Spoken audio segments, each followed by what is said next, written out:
Hello everybody, Manithral here, and welcome to the weekly update video for OSRS. Now this week we have the Tithe farm updates and more Poll 79. So it's fair to say up first we have Tithe farm's information. Well, it's kind of mixed together, but here's what's changing this week. So there is no more griefing, well, hopefully. So Tithe farm is now instance and solo only. You may now earn points more frequently, and you can bring more seeds to harvest at a time. So you can reap the rewards of your hard work faster. So for every 3 plants you turn in, you'll be awarded 1 point. For every 100 plants you turn in, you'll be awarded 2 points. And if that wasn't enough, you can now bring in up to 10,000 seeds. So you could definitely be seed farming for a long time. And seeing as how, yeah, it's going to take quite a bit to get the overall, like, for, well, all the stuff here except for the boots and the hat. But, I mean, overall, that's kind of not too bad. I don't know. I never played the minigame, so it could be horrible. I don't know. But doubled the amount of Beloga's blessings received when purchasing them from the Farmer Agricolo's reward shop. They also added herb boxes to Farmer Agricolo's reward shop. It's also available for Iron players, and the cost of herb boxes is set at 30 points. However, they value the opinions, and they're making it open to adjustments based on constructive feedback. So do keep that in mind. As for Poll 79, there's a little bit more, and it says update. You can expect the final 2 rounds of Poll 79 changes to roll out in late May and late June, after the Bounty Hunter update next week. So next week we can expect to see the Bounty Hunter. Things can always change, but they like to keep us up to date.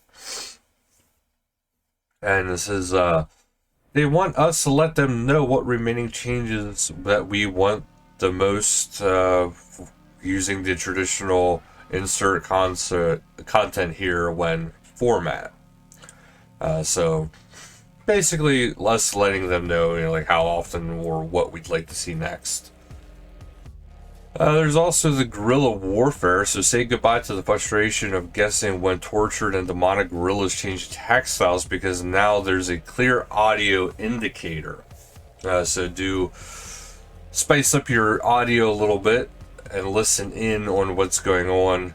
Additionally, to prevent the annoyance of encountering partially killed guerrillas left behind by other players, demonic and tortured guerrillas will now reset after a certain period of time without active combat. So hopefully a reduced amount of griefing on there as well. And then we have the noisier Hun left. While they're talking about audio cues, they've also said there's some Hunlef boss fight cues. This Nightmarish Beast will now growl in varying pitches, how musical, for a few cycles before changing its attack style. The pitch of the growl will indicate which style or attack style the Hunlef is going to switch to. So it's important that you listen to this and get to learn what is coming next, essentially. There's also scaly blue dragon hides. So scaly blue dragon hides have been added as a new drop from baby blue, adult blue, brutal blue, and Vorkith. And it's 1 in 100, 1 in 50, 1 in 33, 1 in 10 respectively. So to clarify this change, explained in the Poll 79 blog, so to make sure that we know about the more information if we so choose to, look into it. Cutting any hide in your inventory will process any others you have automatically, although it will be faster to click on each one individually. So, hunt down some dragons. And then the C++ client, so there's going to be some setting changes here, including the loot tracker. So following the launch of the highly anticipated update, they're pleased to announce that they've ironed out a few bugs. The loot tracker will now correctly recognize and display the following: pest control rewards, including coins and accommodation points, the Chaos Elemental pet, whether it follows you or hides in your inventory, Barbarian Assault gambling rewards, logs from rumor roots. Note that both the source and the loot itself will now appear correctly. Herbs from sprouting roots. And then there's the XP tracker. So prior to last week's update, the XP tracker had a setting which allowed players to toggle it on or off. However, last week, the setting got removed. So this meant that players who had the XP turned off before the update couldn't turn it back on anymore. So they sorted this out for this week, and players who were stuck in this situation should now be able to find the relevant settings on their next login. That's interesting. At least you're not being excluded from getting XP. It's just the XP tracker. At least I hope that's all it is. Broadcast system. So there's been some strange behavior with the broadcast system following the engine changes launched last week. So they hope that this gave us a good little giggle, but rest assured the problem is now fixed. Other changes are reference to the clan and Soul Wars. A minigame have been removed and replaced with a clear message stating that players must be in the same chat channel. Renamed the Soul Wars clan waiting area to the group waiting area. Activity high scores that previously had minimum KC at 10 has been expanded. The new minimum is 5. Players currently in the 5 to 9 range should find their scores are added gradually after some of the gaming sessions. This is normally the part where they tell us this update is part of an ongoing process, and it still is. Well, actually it says this is the last one, so maybe that's it. I say maybe because who knows. World Switcher changes next week. So to switch the worlds currently, this is how it's going to look starting next week with the World Switcher. So if you are somebody who's registered, it looks like in the UK, you will be shown a whole bunch of UK worlds to make it a little easier.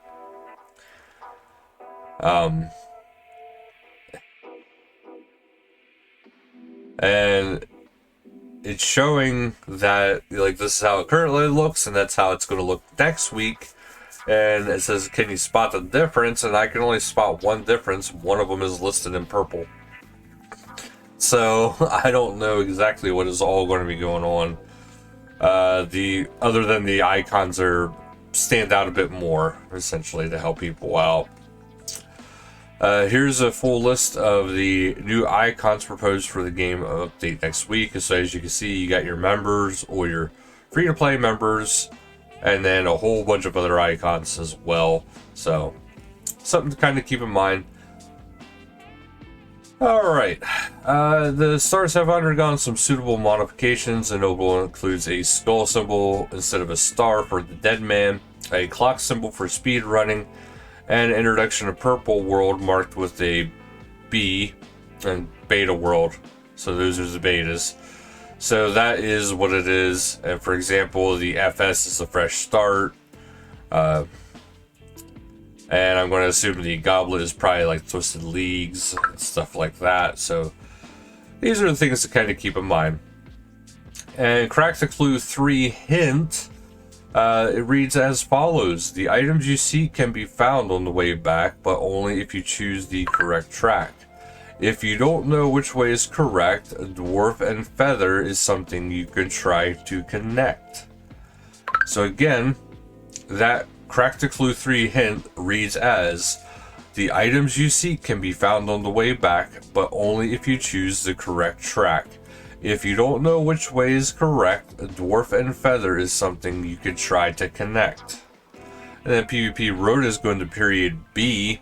That's 560 UK PvP, 579 US high risk PvP, 561 UK free to play PvP, 580 US LMS competitive. World 390 AUS LMS competitive is deactivated this Rota, and PvP Arena is using the max/med loadout for ranked duels and tournaments this week. That is it this week. I know it was kind of a weird week for updates, a lot of weird stuff to go over, but thank you guys so much for watching, and until next time, later guys.